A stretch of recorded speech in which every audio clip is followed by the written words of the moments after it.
Llévame a donde vas. Así es, y vamos a hablar de la zona norte del país. Recordarán ustedes que el pasado 26 de septiembre se llevó a cabo una marcha en contra de la violencia que vive esta zona del país, el departamento de San Pedro específicamente. Pues bien, los organizadores de la Marcha por la Paz en San Pedro hoy brindaron una conferencia de prensa en la cual criticaron nuevamente la falta de respuesta por parte del gobierno a la ola de inseguridad en esa zona del país. Lamentaron que la única respuesta obtenida hasta el momento fue la quema de tractores en los últimos días. Se mostraron preocupados ya que después de llevarse a cabo la Marcha por la Paz, la única contestación que tuvieron fue justamente más violencia con la quema de 5 tractores en el último fin de semana.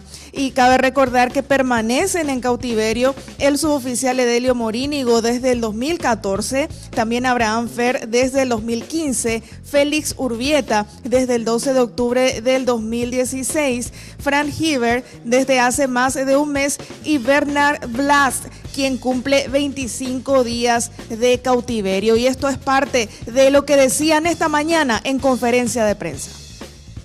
Hasta esta hora no tenemos ninguna respuesta positiva de parte del gobierno, ni gesto de delicadeza en comunicarse con los familiares de los secuestrados.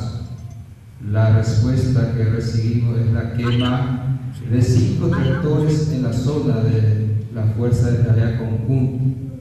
A toda la opinión pública me dirijo en representación de los habitantes de la colonia Manitoba a expresar ante la información de la prensa sobre el retiro de máquinas y el paro de nuestras actividades laborales.